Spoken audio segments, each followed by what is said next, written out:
A large banner on Santa Monica's Third Street Promenade is drawing attention for its criticism of city officials and questions about public spending. Property owner John Alle explains why he put it up.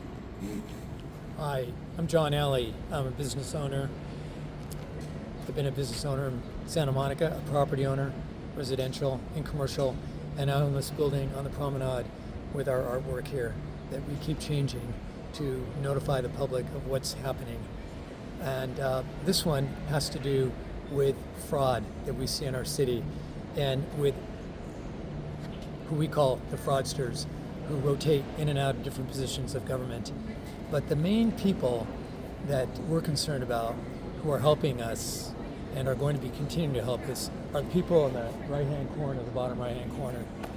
And those are the people, because we live in a one city, one party state, we're not going to get much help here from the press.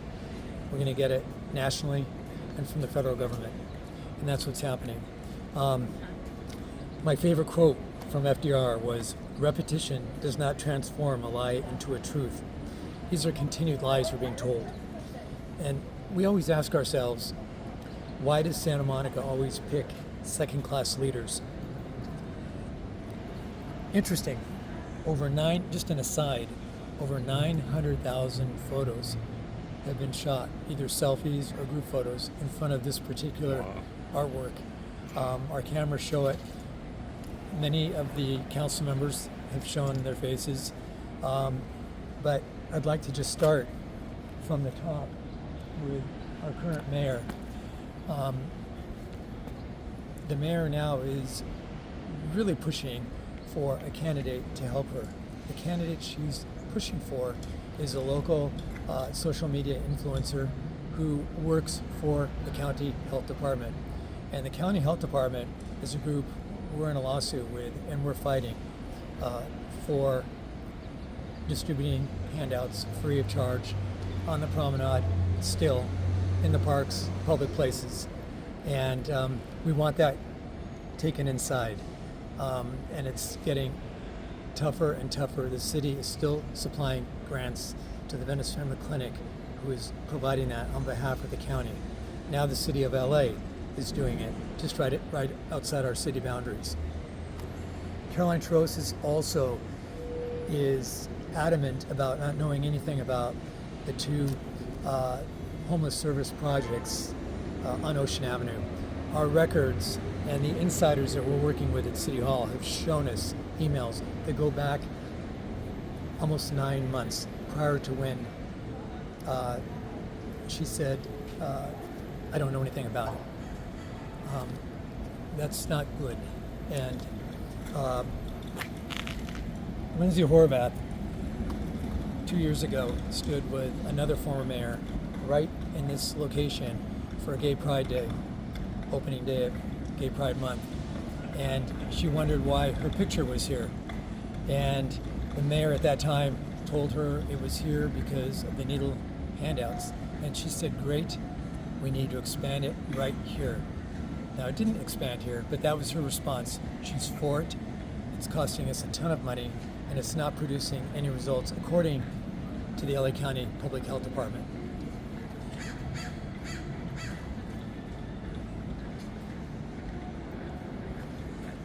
We believe credit checks should be run on anyone that runs for government, any leadership roles, anyone that's on a board or commission, so they're not on the take. Credit checks are run for all first responders, fire, police, but they're not run for our council members. Jesse Zwick, shown in that picture with a beer, doesn't show his son that's right next to him in the morning. And 3 days after he voted on additional housing projects and on a pro-housing agenda, an escalation of housing construction, he took a job, was offered a job with a major group that promotes developers, including one that's very heavily involved here, Cypress Equities, who's on our downtown Santa Monica board. So it's all interconnecting. It's all a big game. Barry Snell, who's very involved in the promenade and is now a council member, could be our next mayor, is also a fraud. He's been shown to be practicing as a CPA in the past without a license. He continued to practice without a license, not informing his clients. He failed to complete basic training for continuing education. He was found by the state to be kiting and bouncing checks for the government, including fines, and breaking the law and not paying basic child support services. He's in charge of the current Santa Monica Audit Subcommittee. He's the wrong person. And the audits that are coming through show big deficiencies. They're non-transparent. Unfortunately, the city manager, the staff, and Barry Snell get to review the audits and the recommendations before residents and business owners do. And that's causing problems.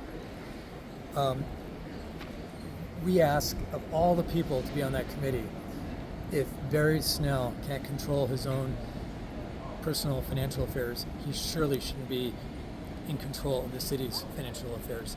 Another person that's not listed up there is on council, and that's another council member, 𝗣𝗥𝗢𝗠𝗘𝗡. And unfortunately, I pronounced her name wrong. But very, very soon after voting to fund the people concerned, additionally on the budget and for city grants, received a $400 donation to her campaign. That's a conflict of interest. Numerous conflicts of interest in this city.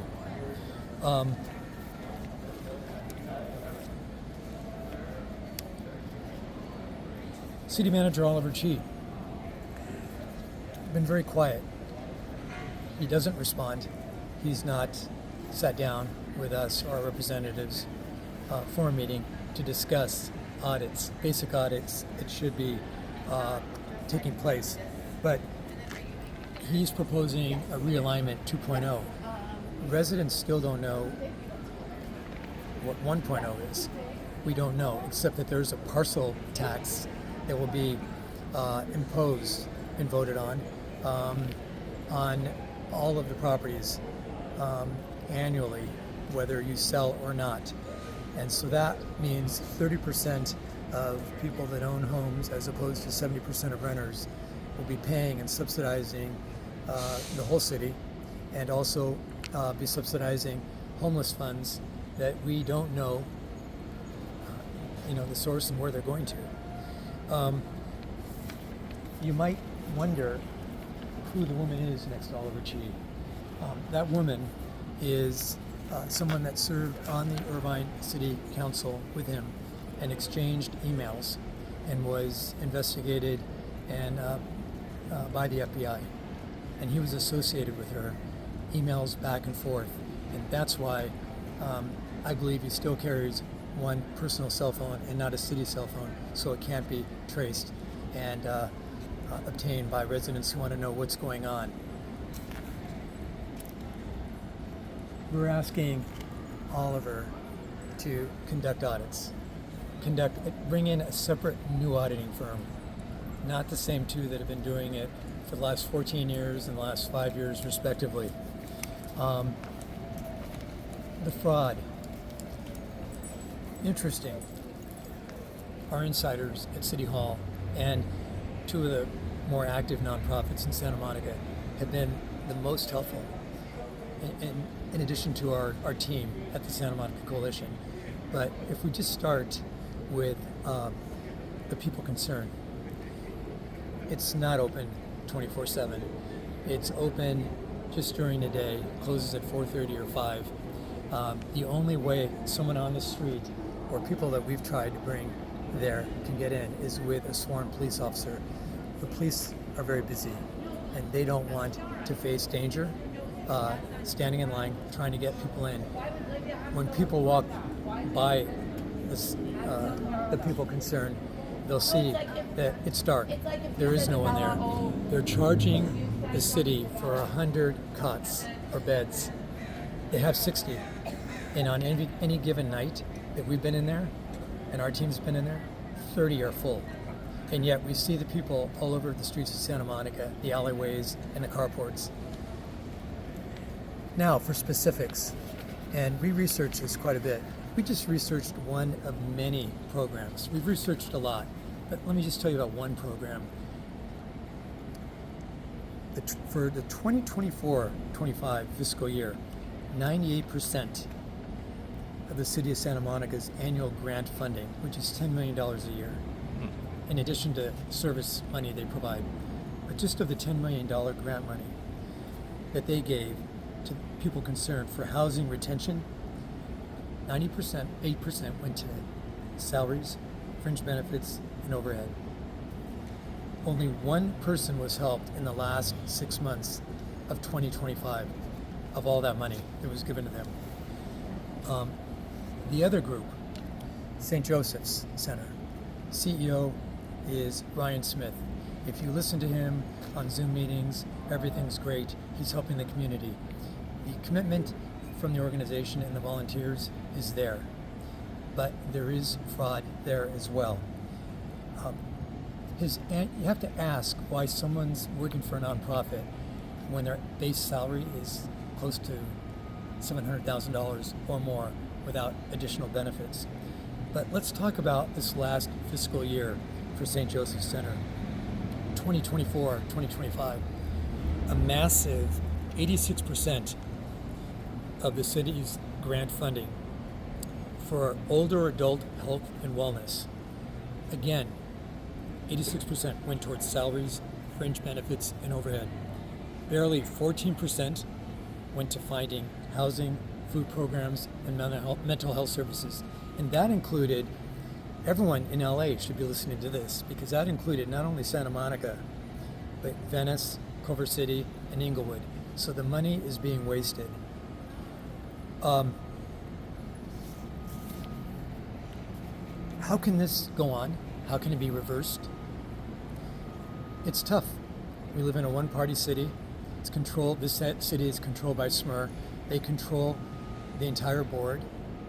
They control the whole council, the majority of the council. They control the selection of the city manager, the selection of the city attorney. They say that they're doing national search firms, or national searches with firms that are national, but they come up with locals all the time. Locals that they know.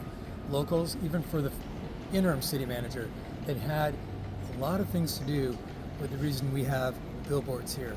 Behind each billboard, there's a kickback. And there's money that went to city officials and to the city managers, because where do these people come from? Barry Snell's wife.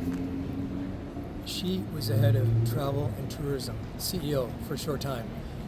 She left when Barry was elected as a city council member, and now has a PR firm. They all move into lobbying, and they all make money. They're all feeding among themselves. The persons and groups named, the last three, and many more from the cabinet are the ones, and probably the only ones, that are going to help us. And they are, and that's all I can really say right now.